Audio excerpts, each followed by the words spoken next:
Hey guys, this is a review for Noah Hawley's Before the Fall, a kind of mystery, suspense, thriller story that surrounds a plane crash involving 11 people, focusing on those people specifically. We open with 10 people, passengers, pilots, flight attendants, as they prepare to board the private jet of one of the passengers. Where they're going and where they are isn't all that important to the summary that I'm giving you.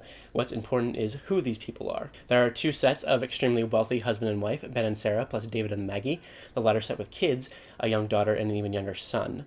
One husband is on Wall Street, and the other started and runs a huge television network. Maggie, wife of the TV network guy, lets them know that they're all waiting for someone to get there, a 47-year-old painter named Scott, whom she met at the farmer's market they both frequent. They cannot wait for too long, though, and as it appears that Scott isn't showing up, they prepare to take off. Scott makes it as they're pulling up the stairs, and 16 minutes later, the plane crashes. Only Scott and one other person wake up from this, in the water, JJ, the young son of David and Maggie, and Scott's barely conscious decision to swim saves the both of them, and many hours later, when they both wash up on the beach, the questions begin. Scott is thrown into a situation where he must piece together what happened to cause the plane to crash.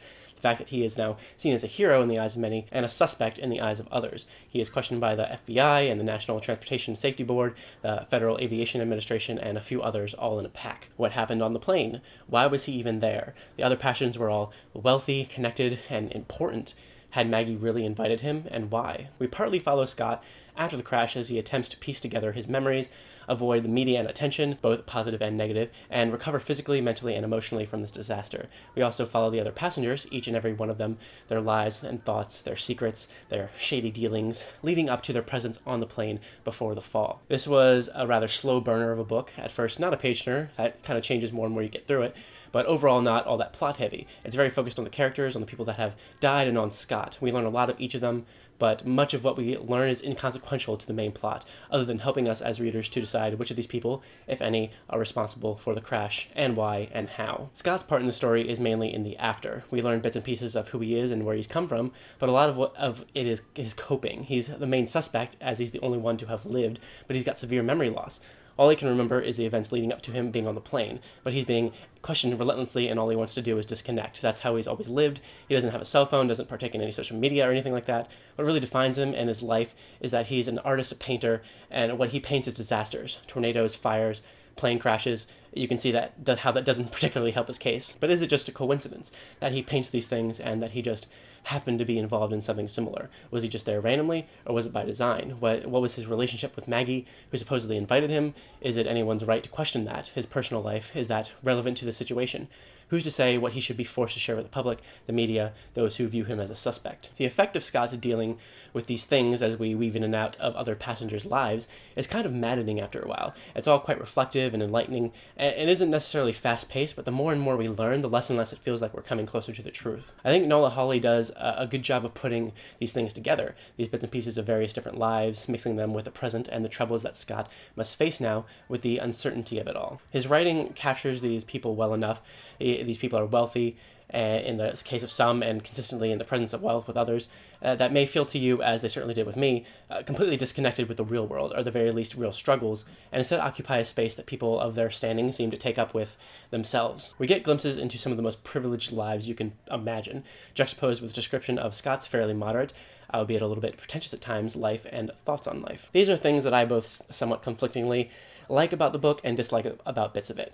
These are fairly solid portraits of people, given to us in a fairly straightforward, honest, these are the character's thoughts laid out for us because he or she thinks they're alone with themselves and we're not here way. It's just who they are. And that part feels solid most of the time, but Scott, he's a bit wishy-washy in terms of how he's written. At times, he's super blunt and honest and outspoken. At times, he's super warm-hearted and sentimental, to the point where it becomes a bit mushy and cheesy.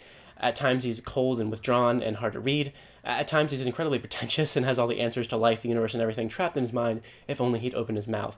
At times, he's just a bit hard to grasp as a character, and it's hard to tell what causes that, just that he's a complex, multifaceted human being like we all are. If it's his memory loss, which I'll talk more about in a second, or it's because he's just written as a mouthpiece for the author to tell us what he wants us to know or think about, or just get across whatever random thought he might be having. Like I said, I think that's my main problem with this story, is that, like Scott, it doesn't have a great grasp on what it wants to be, but like I also said, on the other hand, that's also kind of what I like about it. It's got a lot going on. It's a mystery, yes, but it's more of a character study than anything. It's a look at what it means to be a hero. It's a juxtaposed look into the struggles of those with privileged lives and those without, and to look at art, expression, facts versus fiction, the media, what happened versus what people make up in their minds, being a hero versus being a guy that just happened to be there and happened to know how to swim for long distances, genuine kindness and understanding, and bonds and intentions versus extortionism and agenda and secrets. So it touches on all of these things, which is good, and it's thought-provoking at times, but it doesn't fully explore any of them, really, and it's a question of whether you like that or not.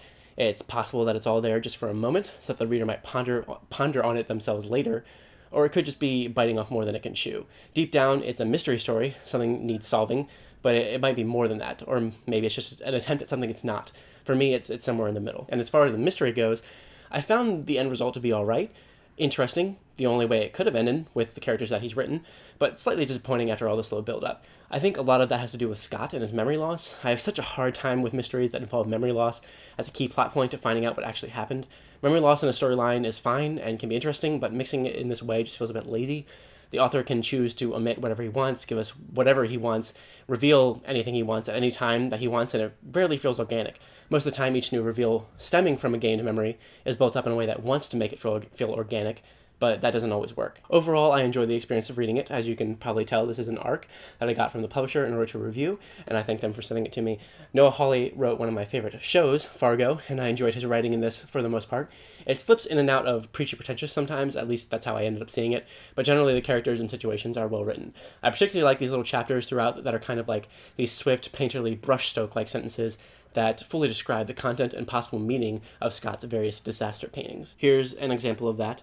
If all you looked at was the center frame, you would convince yourself that nothing was wrong, that the girl in question, 18 perhaps, with a wisp of hair blown across her eyes, is just out for a walk in a cornfield on an overcast day.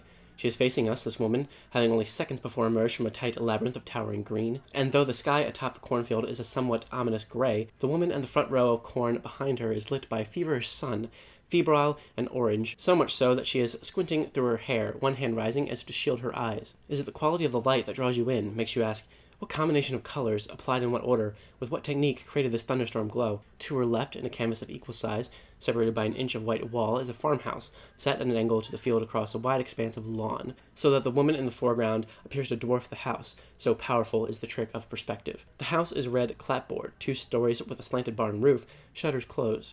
If you squint, you can see the wooden flap of an earthbound storm door flipped up from the ground on the side of the house, revealing a dark hole, and from that hole emerges a man's arm, clad in a long white sleeve, the tiny hand grasping a tethered rope handle, tense, frozen in motion. But is he opening the door or closing it? You look back at the girl. She is not looking at the house. Her hair is across her face, but her eyes are visible, and though she faces forward, her pupils have danced to her right, drawing the viewer's eye across the intricate display of leafy green, across another inch of white gallery wall, to the third and final canvas. It is then you see what this girl has just now noticed, the tornado. That swirling devil's clot, that black maelstrom of cylindrical majesty. It is a swirling gray spider egg unspooling, filled with rotten teeth, a biblical monster, God's vengeance. Warring and churning, it shows you its food, like a petulant child. Houses and trees cracked and spinning, a gritty hail of dirt.